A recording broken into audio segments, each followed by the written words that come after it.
The garden. Each spring, the dark Nickeltown dirt is filled with the promise of what the earth can give back to you.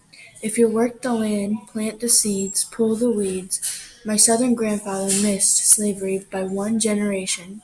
His grandfather has been owned. His father worked the land from dawn till dusk, from the promise of cotton and little pay. So this is what he believes in.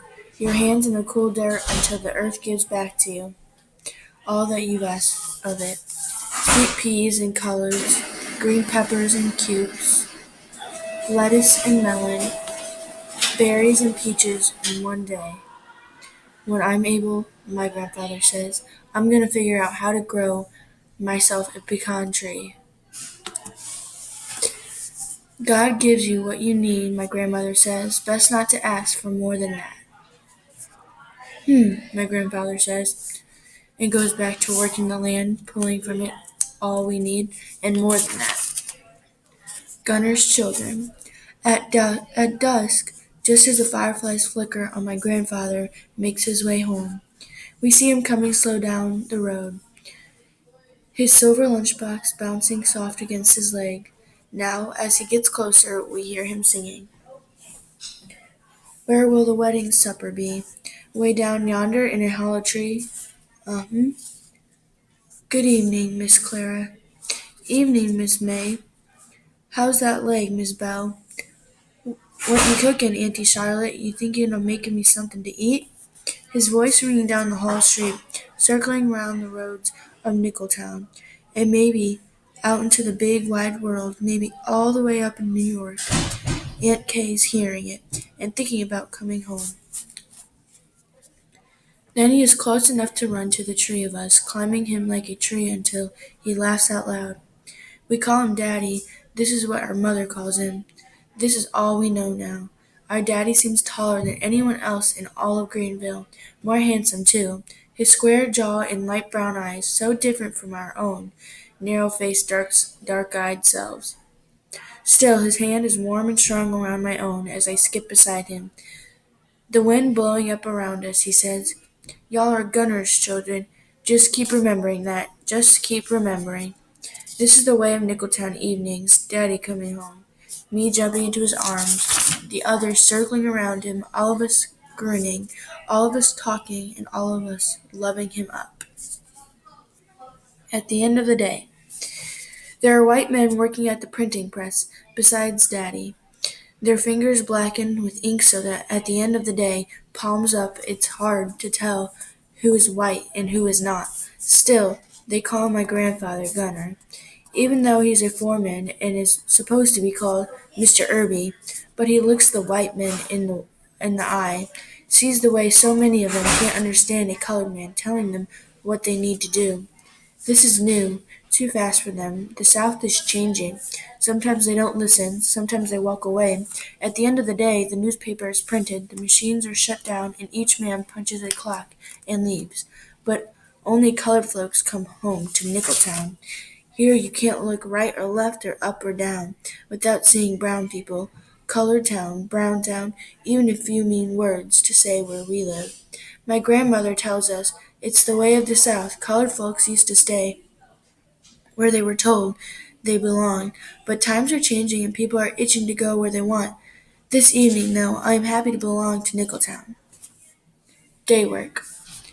There is day work for colored women. In the mornings their dark bodies fill the crosstown buses, taking them away from Nickeltown, to the other side of Greenville where the white people live. Our grandmother tells us this, as she sets a small hat with a topaz pin on her head, pulls white gloves over her soft brown hands. 2 days a week she joins the women, taking on this second job now that there are 4 more mouths to feed, and the money she gets from part-time teaching isn't enough anymore. I'm not ashamed, she says, cleaning is what I know. I'm not ashamed if it feeds my children. When she returns in the evening, her hands more ashen from washing other people's clothes, most often by hand, her ankles swollen from standing all day, making beds and sweeping floors, shaking dust from curtains, picking up after other people's children, cooking, the list goes on and on. Don't any of you ever do day work, she warns us. I'm doing it now, you don't have to. And maybe all across Nickeltown, other children are hearing this too. Get the Epsom salts, she says, leaning back into the soft brown chair, her eyes closing. When she isn't in it, Hope, Dell, and I squeeze in side by side, and still there is space left for one more. We fill a dishpan with warm water, pour the salts in, swirl it around, and carefully carry it to her feet. We fight to see who will get to rub the swelling from my grandmother's ankles and smile back onto her face. The stories back into the too quiet room. You could have eaten off the floor by the time I left this one house today. My grandmother begins letting out a heavy high sigh. But let me tell you, when I first got there, you would have thought the devil himself had come through. Lullaby. At night, every living thing competes for a chance to be heard. The crickets and frogs call out. Sometimes there's the soft hoo-hoo of an owl lost amid the pines. Even the dogs won't rest until they've howled at the moon. But the crickets always win long after the frogs stop croaking and the owl has found its way home. Long after the dogs have lain down, losing the battle against sleep, the crickets keep going as though they know their song is our lullaby. Bible times. My grandmother keeps her Bible on a shelf beside her bed. When the day is over, she reads quietly to herself, and in the morning she tells us the stories how Noah listened to God's word, pulled two of each animal inside his ark, waited for the rains to come, and floated safely as the sinners drowned. It's morning now, and we have floated safely through Nickeltown night. Our evening prayers, Jehovah, please give us another day, now answered, biscuits warmed and buttered stop halfway to our mouths.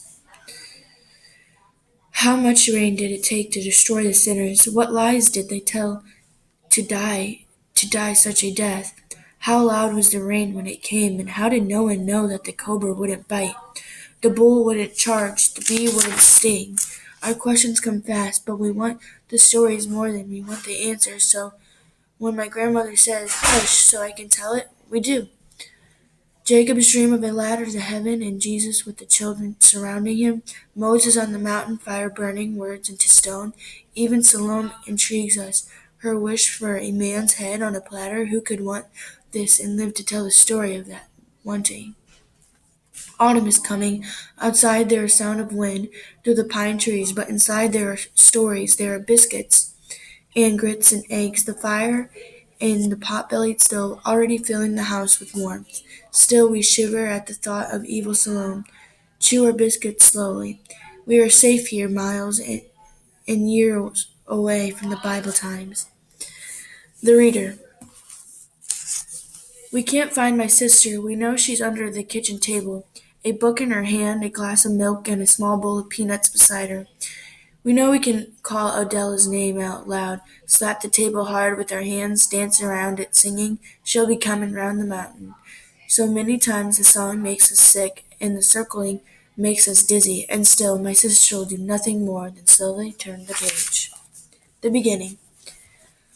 I cannot write a word yet but at 3.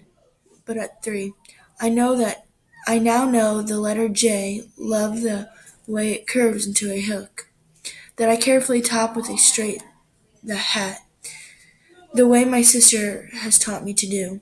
Love the sound of the letter and the promise that one day this will be connected to a full name, my own, that I will be able to write by myself, without my sister's hand over mine, making it do what I cannot yet do. How amazing these words are that slowly come to me, how wonderfully on and on they go. Will the words end, I ask, whenever I remember to? No, my sister says, all of 5 years old now, and promising me infinity.